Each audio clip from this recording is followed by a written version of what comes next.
They sold her in the parlour at Merritt House, without asking what she thought of being sold.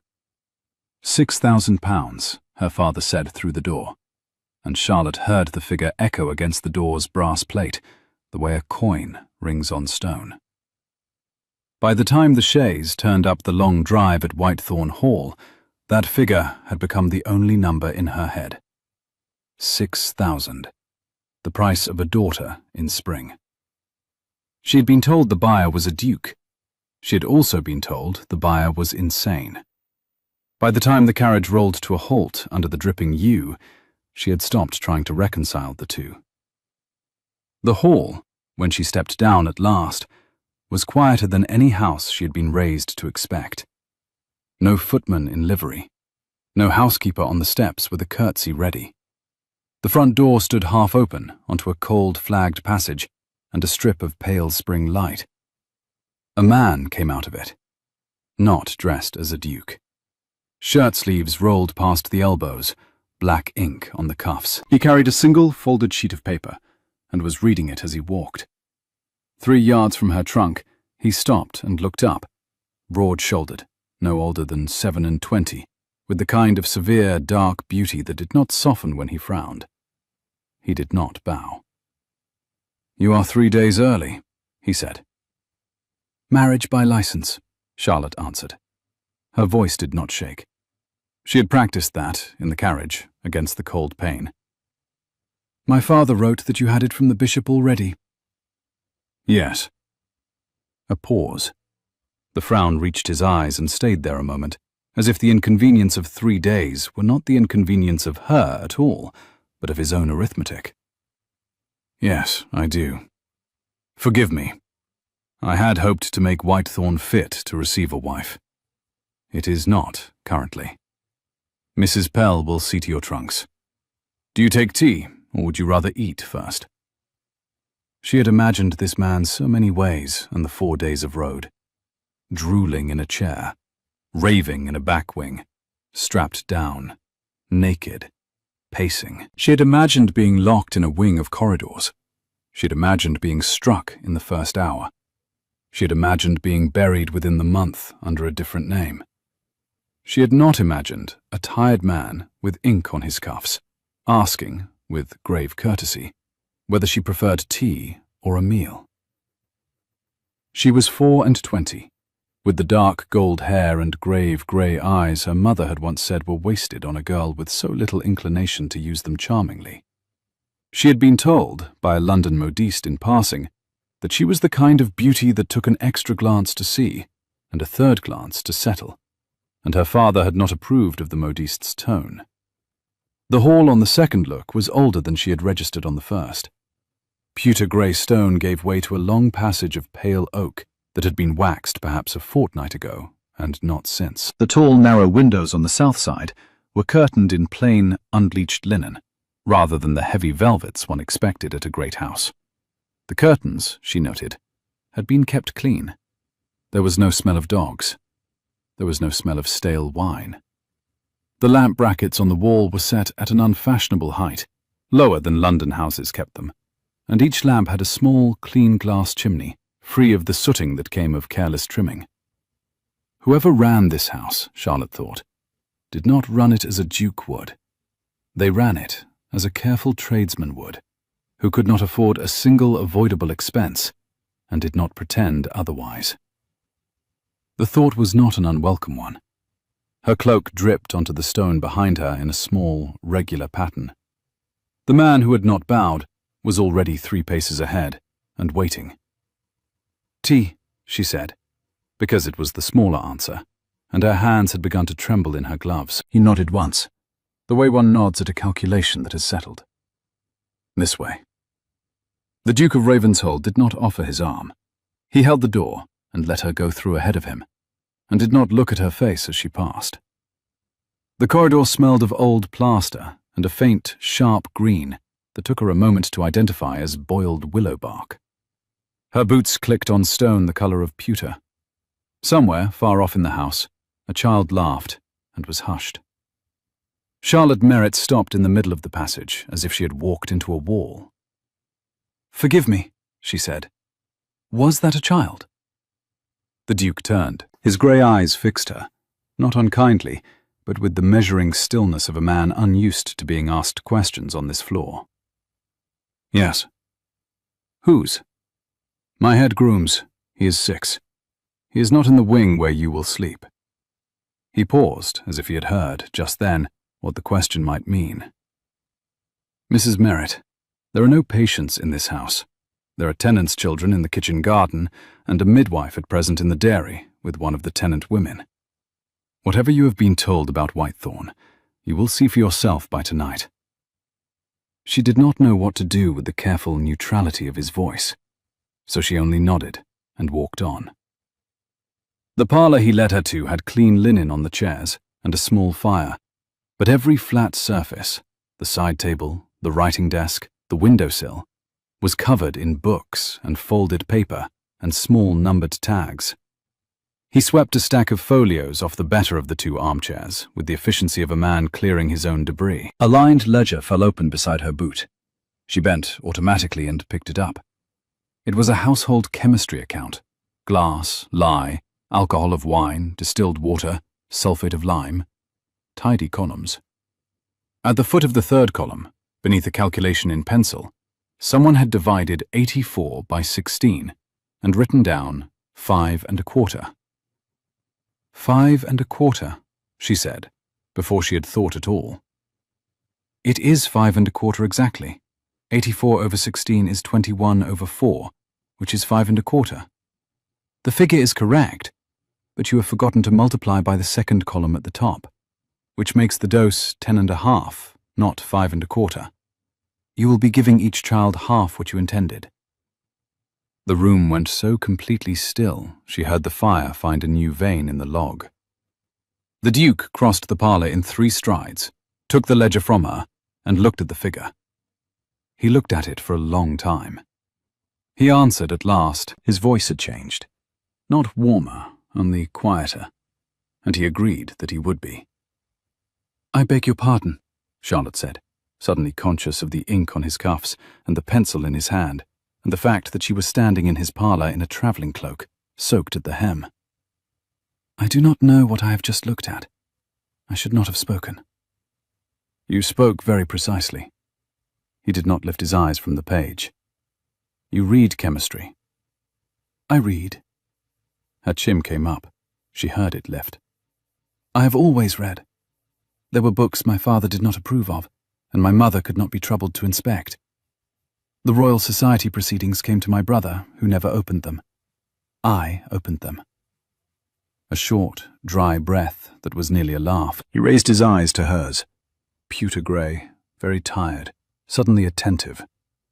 You will take tea, he said, in this room, in 15 minutes. I will, if you permit, return in 20.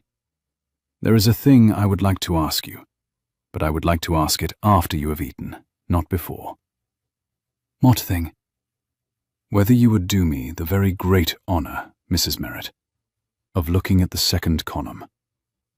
He bowed, only a slight bow, the kind one gives an equal in a chemist's shop, and left her standing alone with the fire and the ledger and the rain just beginning, fine and grey, against the parlour glass. She sat down because her knees had stopped supporting her on principle. £6,000, her father had said through a door. She had been ready for many things. She had not been ready for arithmetic. Mrs. Pell was a square Yorkshirewoman, with kind eyes, and the particular stillness of a person who had been instructed to be unsurprised by anything. Tea came with bread and salted butter, and a small dish of preserved cherries, which Charlotte ate without thinking, before she remembered she had not eaten cherries since the spring before her engagement was broken off. The fire mended. The rain settled into a soft patter against the parlour glass. The Duke did not return in 20 minutes. He returned in 2 hours. Charlotte had by then opened the 2nd column of the ledger, entirely on her own. Whitethorn Hall, she discovered over the first 3 days, was not a house.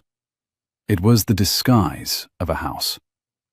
The staterooms on the south front had been shuttered for 2 years, dust sheets thrown over 4 chandeliers in the long dining room.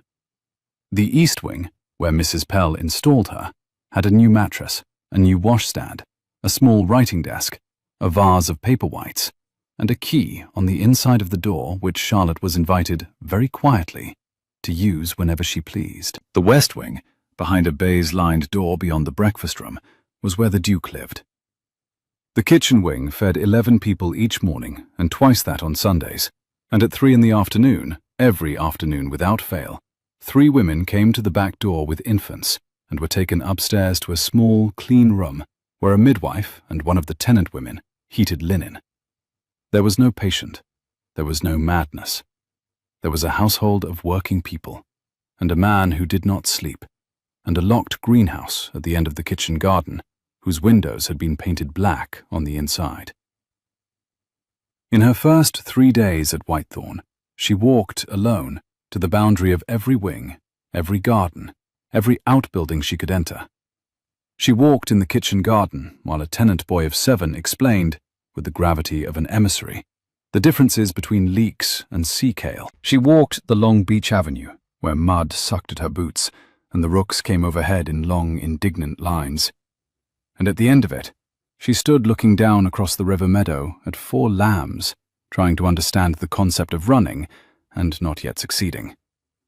She wrote, on the second afternoon, a careful inventory of the contents of her travelling trunks, because she was the kind of person who, when frightened, made inventories.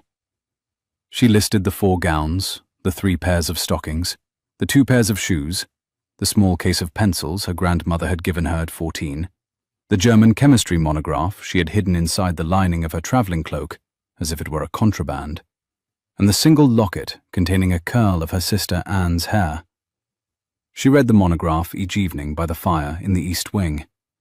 She did not write to her family. She had not yet decided what tone she could afford. On the morning of the 4th day, Charlotte sat down at the breakfast table and watched the Duke butter a piece of toast, as a man buttered toast at 4 in the morning, who had not yet slept. "You are not insane," she said. He did not look up. He said simply that he was not. "You are letting them say you are." He acknowledged it. "Why?" He did look up at that. The grey eyes had the same exhaustion she had seen on the steps the first afternoon, and beneath it, a small, private amusement that surprised her so much she set her cup down. "Because the other story is more inconvenient to certain people than my madness." He took a precise bite of toast. Madness is a very useful suit of clothes. People stop asking what is in the rooms one keeps closed. And what is in the rooms one keeps closed? Tea, Mrs. Merritt. There is excellent tea. Have another cup. He went out through the breakfast room door with the same unhurried courtesy that had walked her in. Charlotte sat looking at her teaspoon and discovered, to her annoyance, that she had begun to smile. By the second week, the contradictions had stacked into a tower she could no longer ignore. He spoke German over a folded periodical at supper without realizing he had switched. He read a Latin tract on inoculation in the library armchair, while a tenant's 3-year-old napped against his thigh. He kept a single carved chess knight on his workbench, ivory the size of her thumb, with a small chip taken out of the main, and moved it absently when he was thinking, the way another man might twist a ring. He did not touch her. He did not ask her to do any wifely thing. He sat across from her at meals and asked her the kinds of questions a doctoral examiner asks an able student. How would she ventilate a sealed cellar with damp wool? How would she calculate the volume of a sphere of impure glass? What concentration of wine spirit was sufficient to disable a fungus without disturbing a cell of cowpox lymph? Until she put down her fork one evening and said, very quietly, "If I am being interviewed for a position, you might tell me which one." He looked up. "You will know the position when I have decided whether you can take it." His eyes were perfectly sober and perfectly amused. "I would not insult you by telling you in advance. Eat your soup. It is excellent soup." "You will let me know when?" He gave her the end of the week. It was Tuesday. The pamphlet arrived on Thursday afternoon, in the same pouch as the ordinary post, and Charlotte was the one who opened the bag, because she had been crossing the entrance hall when the rider came. She had begun to cross the entrance hall a great deal in the second week. There was very little else for her to do. The pamphlet had a bad woodcut of a wolfish, leering aristocrat holding a child by the ankle. An inquiry, the headline read, into the continued offences against public order committed in a certain country house in the north, where children of tenant farmers are conducted, on numerous occasions and at irregular hours, into a chamber sealed against air and light, from which some have not been observed to emerge. Charlotte read the pamphlet twice in the entrance hall while the rain dripped off her shawl. She read it a third time on the stairs going up.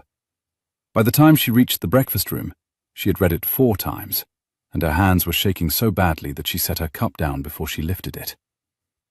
The Duke came in at 5, smelling faintly of wine spirit and a green, herbaceous note she had not yet placed. He stopped in the doorway, looked at her face, and looked at the pamphlet on the table beside her cup. He took it in with a single small sound. "You knew this was coming."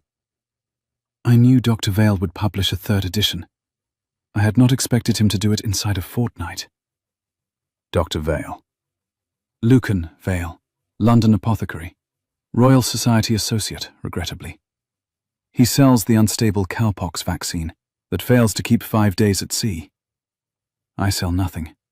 I give a stable preparation away. Both of these facts annoy him." She stared at him across the breakfast crockery. She said his name. It was the first time she had used his name. He noticed. He answered to it without flinching. "I'm going to ask you a question. I would like the truth." He inclined his head and promised it. "What is in the rooms you keep closed?" He did not answer immediately. He set the wine spirit-scented bottle down on the side table, took the chair across from hers, and folded his hands on the cloth. "At 8 o'clock tonight," he said, "when the kitchen has gone to bed and the children are asleep in the cottages, I will take you across the kitchen garden to the building you have been told is a greenhouse. You will see what is in it. You will then make whatever decision about your continued residence in this house seems to you correct, and I will abide by it.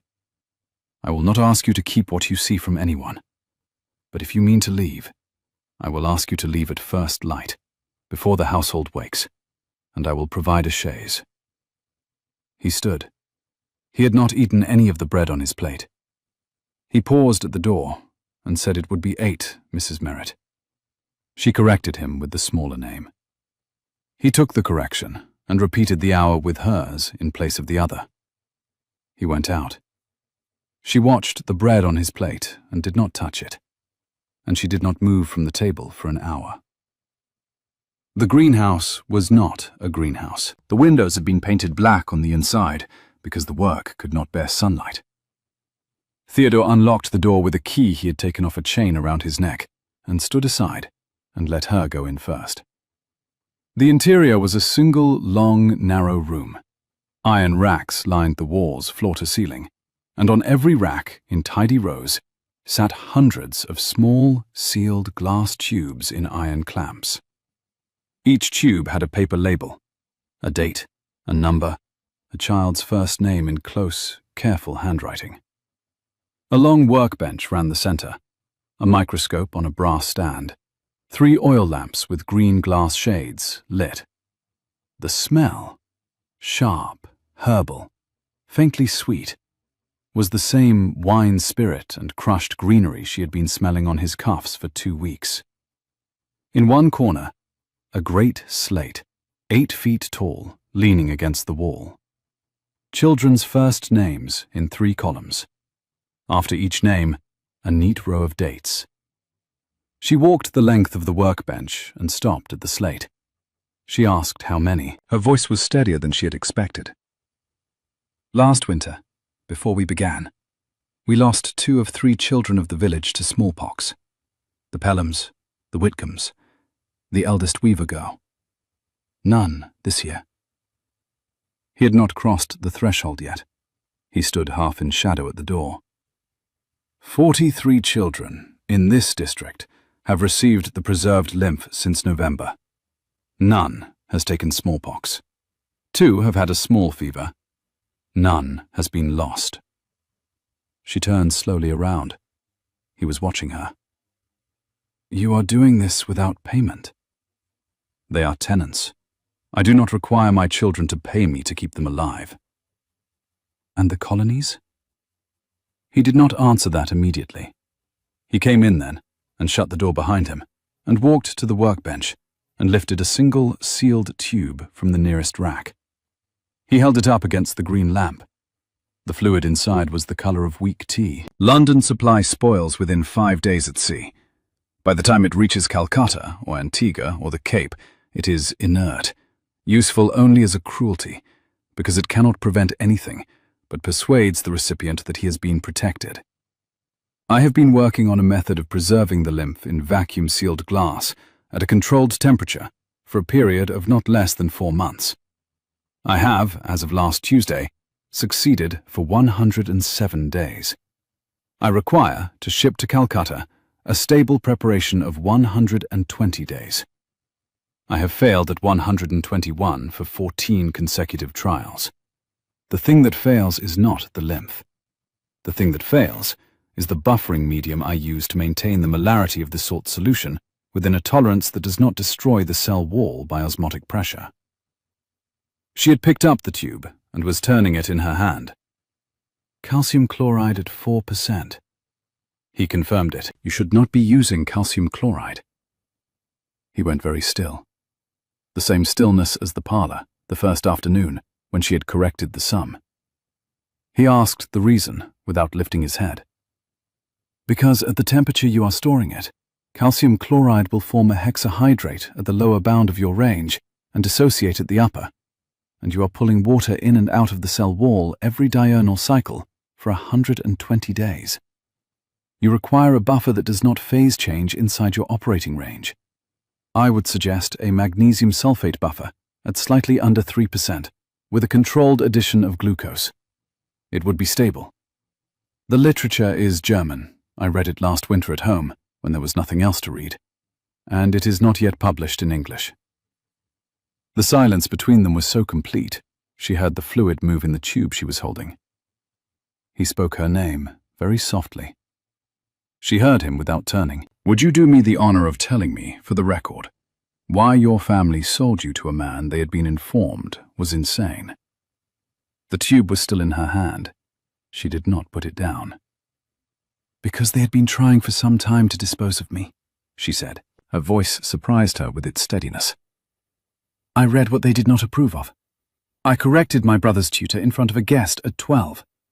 I refused 2 offers of marriage on grounds my mother considered eccentric. The man I had been engaged to last year took an interest in another lady. He claimed I was incapable of the gentle female arts, and I was returned, in his phrase, like a horse that did not take to the saddle. My mother said another offer would not come. My father said the next one would come from a workhouse if he did not act. They had been informed that you were mad, and that you might dispense with me quickly enough that no one would investigate. I do not believe they hoped you would harm me. I do not believe they hoped you would not. He put both hands flat on the workbench. He looked, for one strange moment, like a man who had been hit somewhere he had not realized was still tender. He said her name once. She answered. Will you stay? On what terms? On any terms you set. She thought about it. 43 children's names on a slate behind her. A glass tube in her hand. Spring rain on the painted black windows. I will not be your wife in name only, she said. I do not mean to imply I demand the other thing tonight, or this month, or until you and I have decided together what we are to each other. I mean only that I will not be a body in a cold wing of this house. I will eat at your table. I will walk in your garden. I will be in this room with you when there is work to be done, and there is work to be done. If you will give me a desk and a microscope of my own, I will solve the buffering problem inside the week, and I will solve the next one, and the next, until your tubes are stable for a year. And I will take credit for it. My name on the proceedings, where the work is published. Equal. He smiled. She had not seen him smile before, It moved in stages, like a man relearning the muscle. He said yes. She required the precise word. He gave her the whole of it. She walked the length of the workbench and stopped at the door. She did not look back at him. "Then I will ask Mrs. Pell," she said, "for a second pencil and a fresh sheet of paper. We have 120 days to reach, and I do not care to lose another night." She put the tube down on the bench as she went past him. Their hands did not touch. Their hands did not need to. They closed the laboratory door behind them at 20 minutes past 2 in the morning, by the grandfather clock in the breakfast room. He bolted the door from outside, returned the key to the chain at his neck, and walked her back across the kitchen garden under a sky beginning to clear. The hawthorn at the kitchen garden hedge was just opening. Small white flowers, tight as fists, the smell of them faintly bitter and entirely new. The first rooks of the morning had begun to call across the river meadow. Mrs. Pell, who never in her tenure at Whitethorn had been observed asleep, came out of the kitchen in her shawl as they passed, and did not say anything. She nodded. She returned to the kitchen. The gesture meant only that she had been expecting them, and that whatever had been decided at last, she approved. Charlotte realized, in her own east wing room, as she sat down on the edge of her bed, that her hands were faintly trembling. Not from fear now, but from something she had not entirely felt before. She had been claimed by the work. The work had been extraordinarily glad to have her. She solved the buffering problem in 3 days. He bought her own microscope in 5. The bench at the far end of the laboratory became hers, a writing surface with a small window above it that, opened, let in the smell of wet hawthorn from the kitchen garden hedge. Mrs. Pell had a brass nameplate made for it. Charlotte Blackwood, the plate said, though they had not yet been to the church. Charlotte left the plate on her desk and did not correct it. There were some pencils she would let her father lose. What followed was the strangest, sharpest, happiest week of Charlotte's life. She did not yet know it was happiness. She thought it was only competence. She woke before dawn in her own east wing bed, dressed in the simplest of her gowns, took breakfast at the long table, where Theodore was always already seated, with his cuffs ink-stained and his hair improperly combed, and walked across the kitchen garden behind him to the laboratory in any weather. The black-painted glass had been scoured clean on the inside one evening and replaced with a new, green-tinted treatment that she had suggested would let in working light without permitting sun damage to the lymph. The iron racks she had counted on her first night now carried 6 new tubes a day. Mrs. Pell, who had at first watched Charlotte as one watches a stranger admitted into a careful house, had begun to bring her morning tea to the workbench at 10:30, set it down with unfussed efficiency, and tell her, without looking up, "Don't burn yourself." On the third such morning, Mrs. Pell laid a small embroidered cushion on Charlotte's bench stool. On the fourth, she added a folded shawl. By the fifth, Mrs. Pell was leaving an apple on the corner of the bench at 1:30 each afternoon, and Charlotte had begun to look forward to it, the way a child looks forward to a particular weather of day. A pattern formed. They breakfasted at 7, worked until 2, walked the beach avenue to the upper field at 3 in any weather, because Theodore had been told, by a doctor in Edinburgh whom he respected, that a man of his constitution required 1 hour of moving air a day, or his thoughts would not. Returned to the laboratory after tea. Charlotte read German chemistry to him in the evening because his German was poor, and she enjoyed the small embarrassment of his pronunciation. On the 7th evening, she made fun of his pronunciation directly. He went still. That particular stillness that she had begun to recognize as a man laughing without permission, and then said, in the same dry tone, that he hoped her conversational German was equal to her reading German, because there were 2 correspondents in Heidelberg who would soon need to be answered. "My conversational German is execrable," she said. "I have spoken it aloud to no one." "Then we will be execrable together. It is a great comfort in marriage to share a vice." "You will have to find me other vices." "That, my dear Charlotte, will be no trouble at all." She put the pamphlet into her sleeve and laughed for the first time in months. Whitethorn was not a quiet house. There were always small voices in the kitchen wing. The head groom's 6-year-old, who had taken to following Theodore as if Theodore were a particularly interesting tree, and the dairyman's twin daughters, who were 3 and could not yet be persuaded that the Duke was not their personal property. Bertie, the 6-year-old, came into the laboratory one afternoon with a shoe in one hand and announced, looking only at Charlotte, "He's my Duke. You can have him on Sundays." "That is generous of you, Bertie." "And I'm having him today, because he said he'd show me a jelly." Theodore, behind her, was already opening the cabinet where the prepared agar was kept. "We had agreed Wednesdays, Master Calder." "It is Wednesday." "It is Tuesday." "It is Wednesday," Bertie said, with the unshakable certainty of 6. "Mrs. Pell said so when she gave me my apple." Theodore considered this. "Mrs. Pell," he said, with great seriousness, "is correct. It is Wednesday. Forgive me, I have been working." He looked at Charlotte over Bertie's head. His eyes were entirely warm. "You are in trouble," Charlotte said quietly. "He will believe you on every point of fact for the rest of his life." "That is the Duke's burden." "I am only a duchess. I cannot be expected to manage it." "You are not a duchess yet, Mrs. Merritt." "In Bertie's view, I appear to be one Sunday in 7. That is more than my mother thought I could manage." He smiled, without effort this time, and turned back to the cabinet and lifted Bertie onto the high stool at the bench. Bertie, with the dignified solemnity of a king receiving an emissary, accepted the explanation of agar gel as the grave duty owed to him by his subjects. By the 3rd week, the first 120-day tube was stable. She watched him cap it and seal it, and write the date on the label with a hand that she noticed, for the first time, was not quite steady. She said it was enough for Calcutta. "It is enough for the first vessel. Which sails?" He checked the tide table folded on the bench. "In 18 days. I will need 300 more tubes. We will need a glass blower. We will need his time.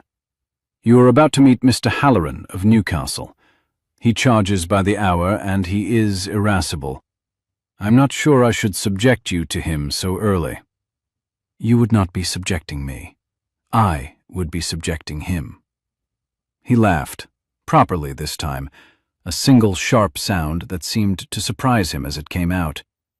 She had not heard him laugh before. She decided she was going to do it again.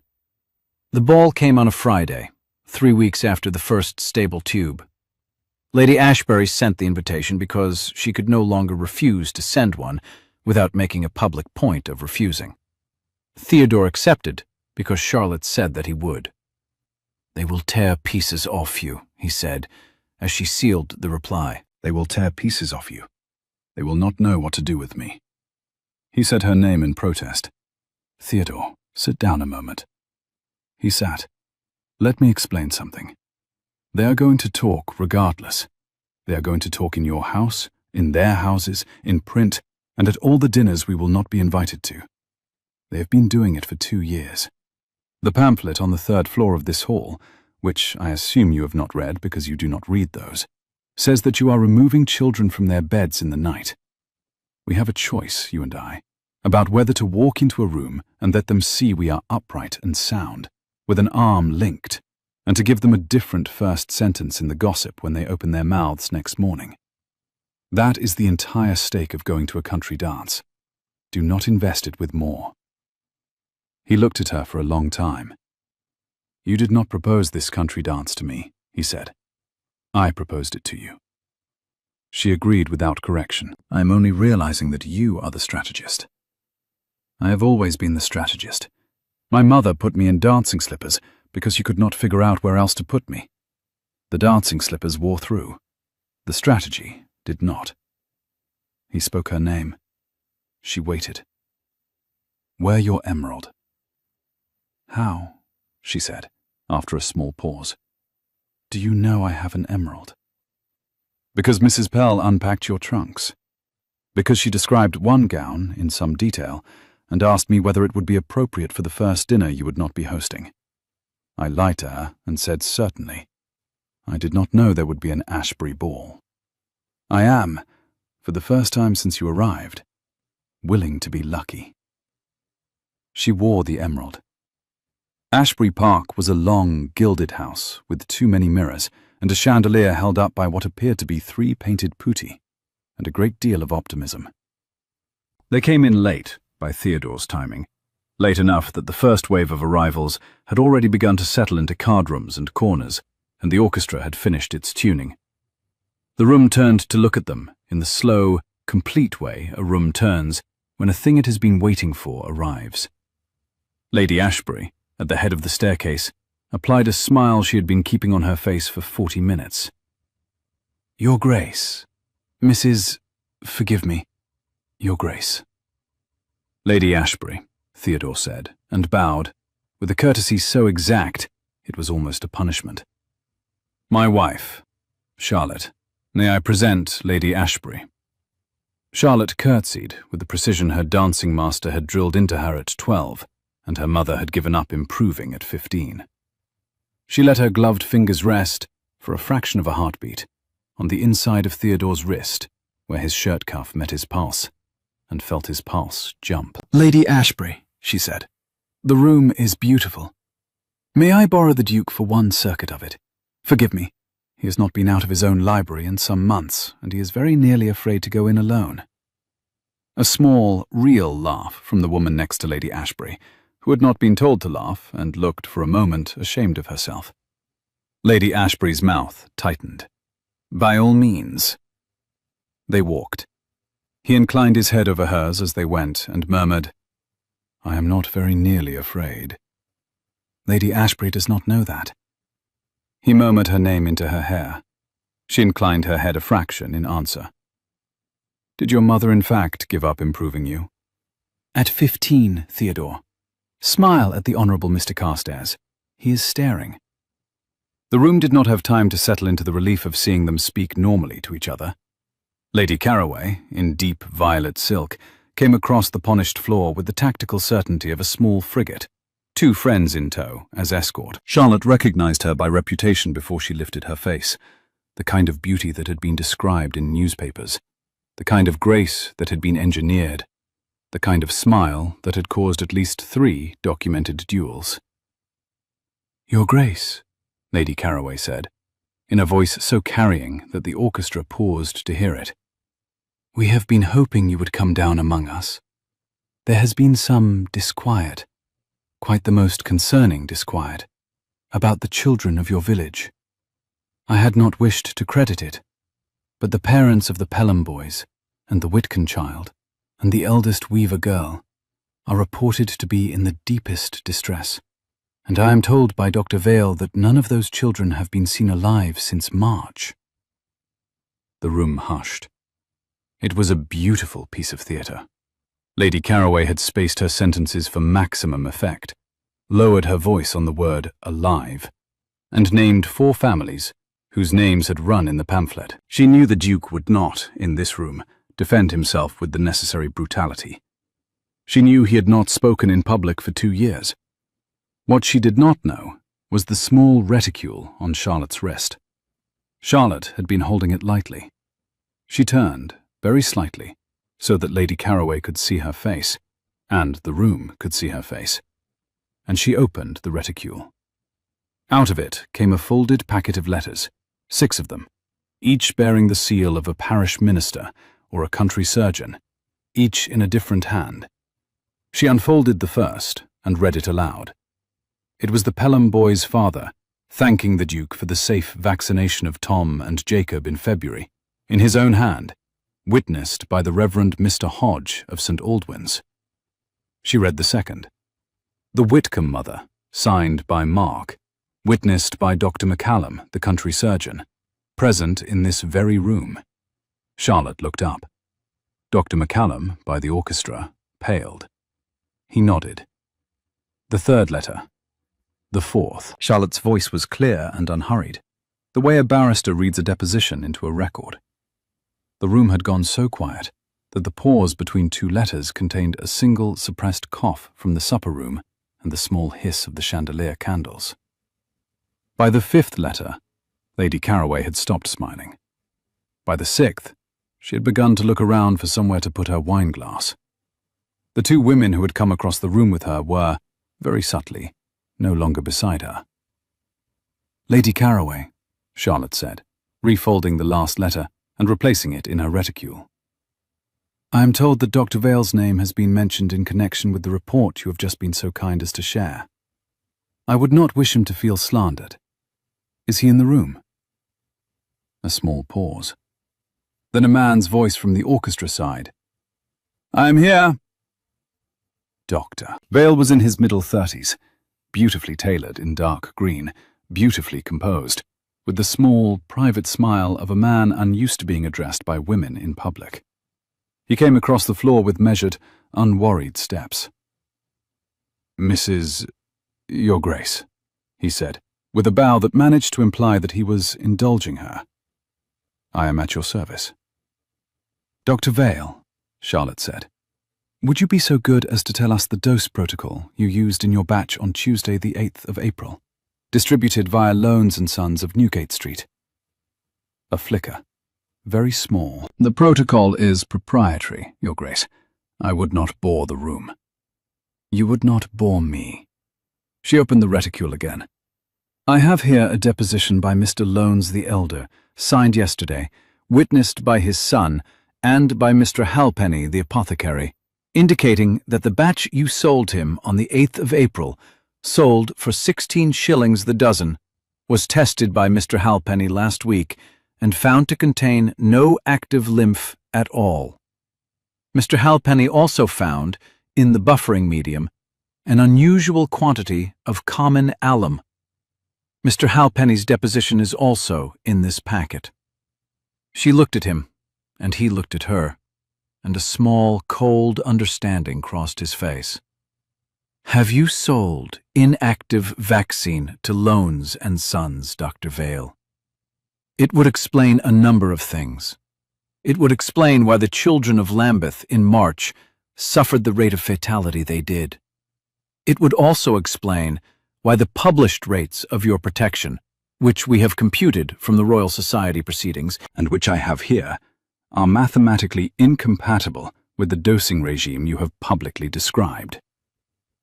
He looked, for a moment, like a man attempting to remember the fastest route to a door. These are slanderous." "They are deposed under the King's commission, Doctor." Charlotte's voice did not lift.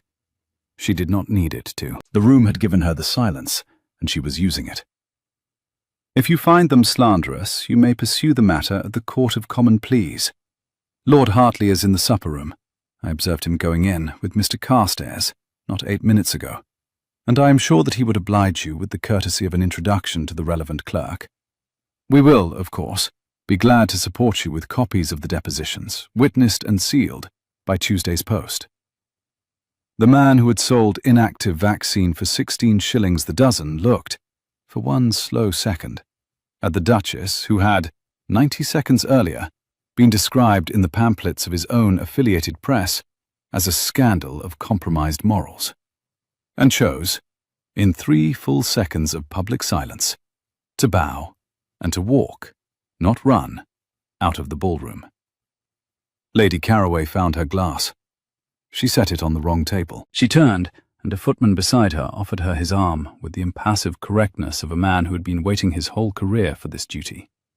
The orchestra, after a small, unsure pause, struck up the next country dance. Theodore did not move at all for a moment.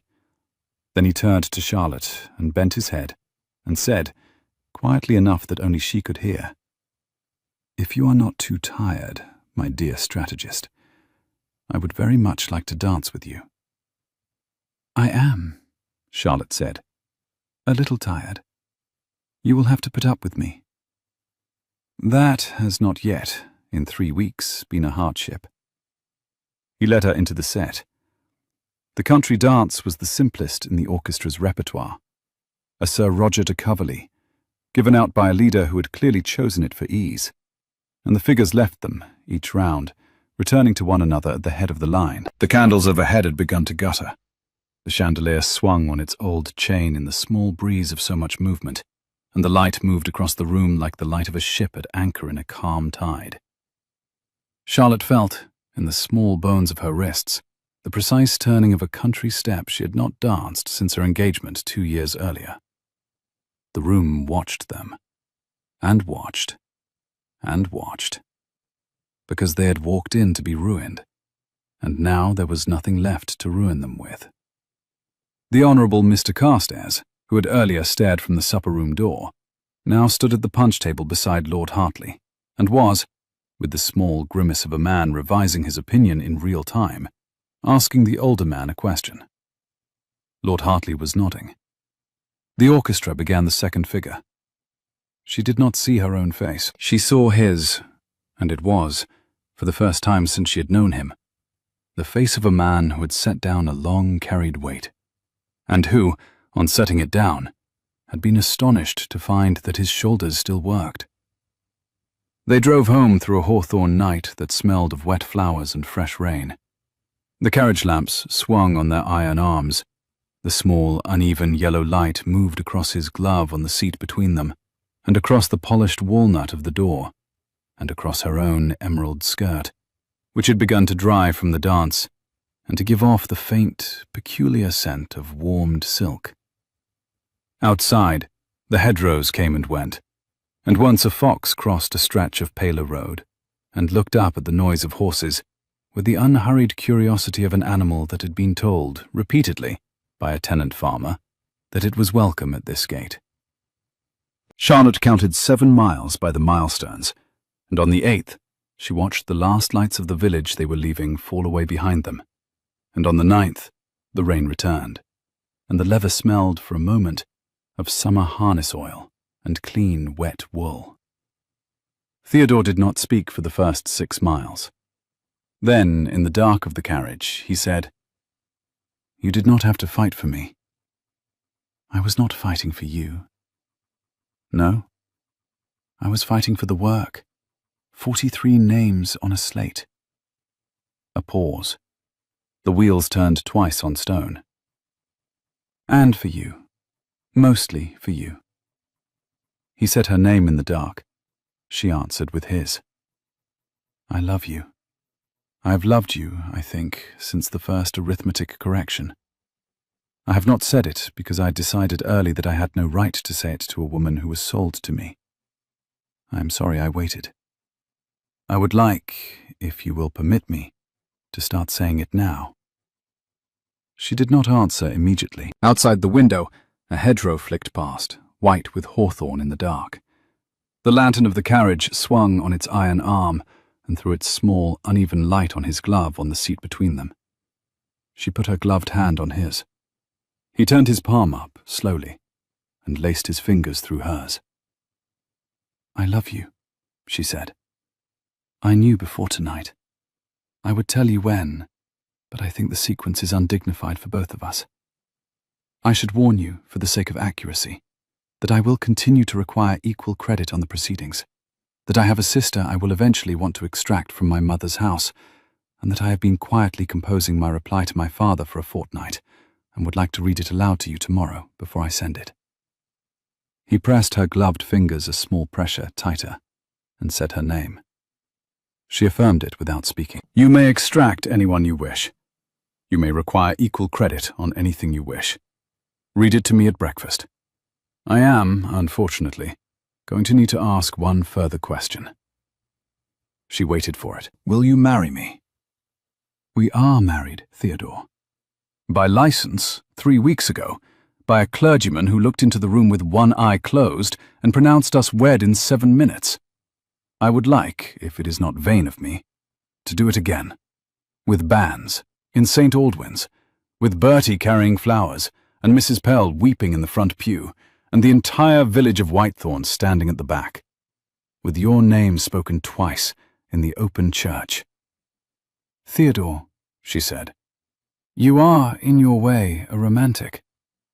"It is the worst kept secret in this part of the carriage." "Yes," she said, into the dark. "Yes, I will marry you again. But first, we need to put up the banns this Sunday. and I will need a new gown that Mrs. Pell has been concealing in her sewing room without my permission for the last 10 days. How do you know that? I have eyes in the kitchen wing, Theodore. There is very little in this house I do not know. The carriage came up the drive at Whitethorn at 2 in the morning. The household was asleep. Mrs. Pell had left a single lamp burning in the entrance hall. They went up the staircase with her gloved hand in his, and at the door of the east wing he paused, and lifted her gloved knuckles to his mouth, and waited, and looked at her with the exhausted attention of a man who had decided he would never again look at her with anything else. He bid her until breakfast, with her name. She returned to the parting in the same shape. She closed the door. She did not sleep. In the morning he was at the breakfast table at 6:30, in clean linen, and when she came in, he stood. He had not, in 3 weeks, stood when she came in. He had not, in 3 weeks, needed to. "I thought," he said, "we might walk the kitchen garden first." They walked the kitchen garden first. The shipment to Calcutta sailed 18 days after the ball. Theodore stood on the dock at Liverpool with his hat in his hand and watched the crates loaded. 300 small sealed glass tubes, each labelled with a number and a date, packed in straw in a copper-lined chest stamped with the seal of Whitethorn. Charlotte stood beside him in her travelling cloak. The wind off the Mersey flattened the hawthorn in the hedges of the dock road. She held a paper in her hand, and when the last crate had been swung into the hold, she gave the paper to Mr. Halloran, the glassblower of Newcastle, who had turned out to be neither irascible nor difficult once Charlotte had explained, with 2 diagrams and a firm look, what the Duke had failed to convey to him over a year of correspondence. 300 more by July, Charlotte said, and another 300 for Antigua by August. We will be at 600 a month by the end of the year. You'll burn me out, Your Grace. I will burn you out at standard wages, Mr. Halloran, and one boy of your choosing trained at our expense in the sealing process. You will be the only glassblower in England who knows how to do this. Mr. Halloran considered this with the small, private smile of a man who had been waiting to be valued, and told her, in his gruff way, that it was acceptable. They had not yet been knighted when the second pamphlet appeared. This one came not from Dr. Vale's press. That press had ceased operating, owing to the unfortunate circumstance of Dr. Vale having taken a long sea voyage to a destination not specified in his last letters, but from a London printer affiliated with the Royal Society, and it was titled simply, "On the Preservation of Inoculative Lymph in Vacuum Glass, communicated by His Grace, the Duke of Ravenshold, and Her Grace Charlotte Blackwood, Duchess of Ravenshold, F.R.S. corresponding." It carried both names equally on the title page. It carried, on page 17, a footnote crediting Mrs. Pell with the original observation that the magnesium sulfate buffer should not be heated above 38 degrees Celsius, an observation Mrs. Pell had made over a tea kettle on a Tuesday afternoon in March, and which Charlotte had insisted, against Theodore's quiet protest, be footnoted. The Royal Society proceedings carried the paper that summer. The King wrote in October. It was a short note. The King's notes were always short. "I am told," it ran, "that Your Grace has, with the conspicuous and unflagging assistance of Your Grace's wife, conferred upon the Crown an instrument of preservation, enabling, by report from the Surgeon General of His Majesty's forces in India, the safe inoculation against the smallpox of upwards of 100,000 persons currently within the colonies, with future provision in train to the same number every 6 months hereafter. We desire the pleasure of conferring such honour upon Your Grace, and upon Her Grace, as the occasion warrants. Lord Liverpool will be in correspondence regarding the formalities. G.R." Theodore read the note twice, set it down on the breakfast table, and pushed it across the cloth to Charlotte without a word. She read it once. She set it down. She picked up her toast. "My father," she said, after a beat, "will write." He agreed that he would. He will be polite, and he will request a visit, and he will mention how good it is to see his daughter so handsomely settled. and he will close with regards to my mother, who he will note has been quite poorly this winter. He asked whether she would answer. She thought about it. She buttered the toast. She watched the light on the kitchen garden hedge through the open window, where two of the dairyman's twins were arguing with Bertie over the ownership of a watering can. "I will reply," she said, briefly. "I will not be cold. I will simply not invite him, because I do not wish to. I will sign with both names. I will mention that the Royal Society has been kind." "That is a letter," Theodore said. "I would very much like to read aloud, in the carriage, on the way to the King's investiture." "I will be quite willing for you to read it aloud. I will, however, write it myself." He said her name on a small breath of laughter. She answered with his. He told her it had been his favorite tone of voice in the house since she arrived. The investiture came on a clear morning in late October. The leaves on the great avenue at Whitethorn had turned and dropped, and the kitchen garden hedge stood bare and dark against the soft, pale stone. Charlotte wore a gown of deep peacock blue, with a strand of small pearls Theodore had bought her in Liverpool, at the wharf the day the Calcutta shipment sailed. He wore his oldest coat, at her insistence, with a clean white stock, because she had said the king would only see them once on a public day, and she would not have him pretend to be a man he was not. The king looked at them with mild curiosity, said the prescribed words, applied the sword. Charlotte received her own letters patent at a small lectern set up at the edge of the dais, and the Royal Society's president, a stooped, kind man with very thick spectacles, presented her with the scroll of her corresponding membership. He shook her hand. He shook it twice. He was, she could see, entirely uncomfortable. "Your Grace," he said, "it is quite. We have not had a woman before." "You have had 3, sir," Charlotte said gently. "In the 17th century.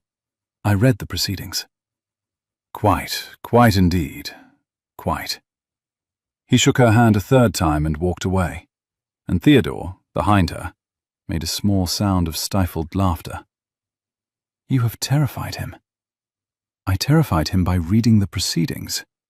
It was kind of him not to faint." He spoke her name without looking up from the leaves on the gravel. She waited. He told her he loved her. She told him he had said it 14 times that day. He warned her of 15. The carriage took them home. They did not speak much. The Crown's letters and the Royal Society's scroll lay folded together on the seat between them. But Charlotte did not look at them. She looked at his profile in the carriage window, against the pale October sky, and at the small chip in the carved chess-knight that he had taken from his workbench at the last minute and put in his coat pocket.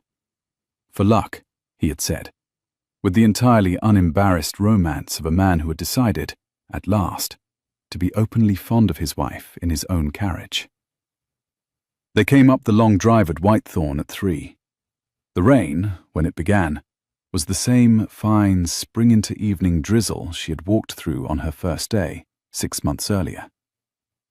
Bertie was waiting on the steps, a bunched bouquet of late asters in his fist, with no recognizable plan for how to deliver them. "You are a knight," he announced, very seriously. "Mrs. Pell told me." "I am a knight," Theodore agreed, equally serious. "Will you be one when you grow up, Master Calder?"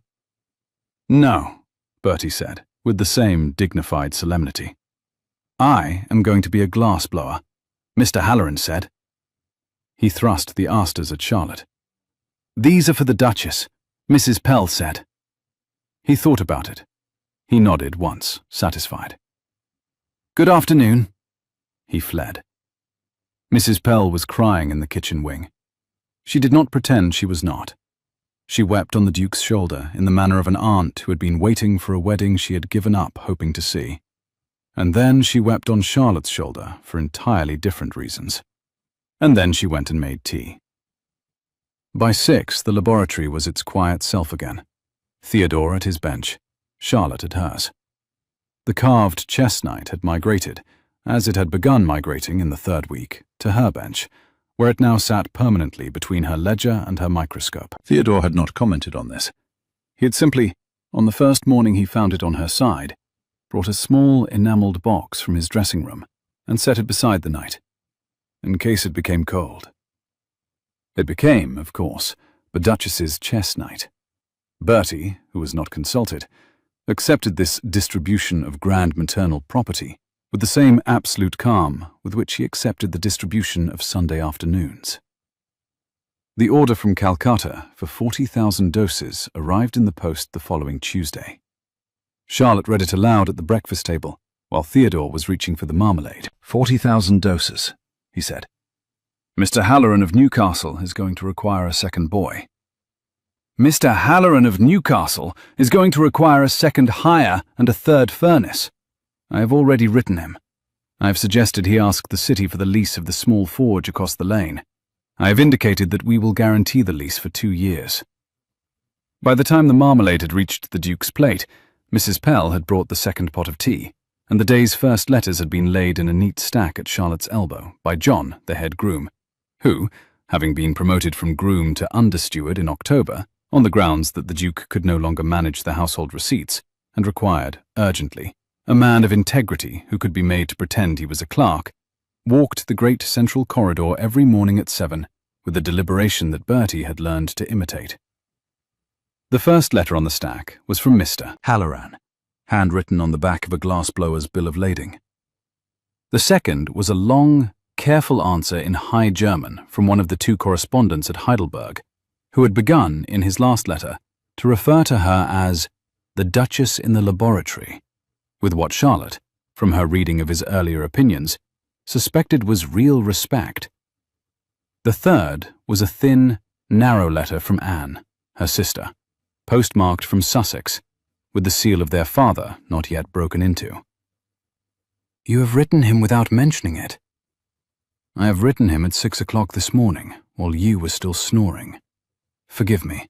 I will mention the next one. He said her name.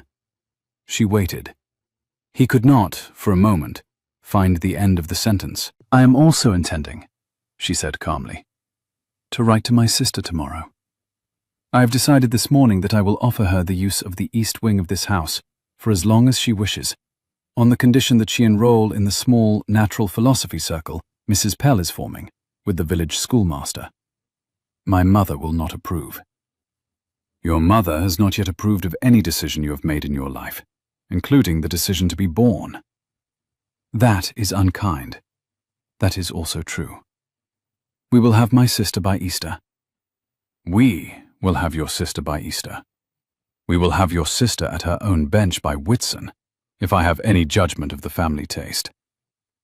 Charlotte looked at him over the rim of her cup. You are smiling. I have been smiling since approximately April. I have been doing it more openly since October. You will adjust. I will adjust. She set her cup down and told him she loved him. He answered with her name and the same words. Pass the marmalade. He passed the marmalade. Outside the breakfast room window, in the kitchen garden, Bertie was building at 6 a small empire of his own. The dairyman's twins were furiously colluding against him. Mrs. Pell, in the doorway, with her arms folded, was umpiring with the impartial firmness of a born stateswoman. The spring rain, a different spring rain 6 months on, the same window, moved gently across the glass. The chess knight on Charlotte's bench was warm in the morning sun. She picked up her pencil and corrected, very quietly, an arithmetic error in his latest column. He saw her do it. He smiled. He did not say anything. He never had to, again. If you have ever been told you were the wrong shape for the room you were born in, too sharp, too curious, too much, and decided one quiet day that the fault was with the room, this story was for you. Tell me in the comments what your first arithmetic correction was, the small competence you stopped hiding. And if you have enjoyed an hour at the fireside, subscribe so the next story finds you.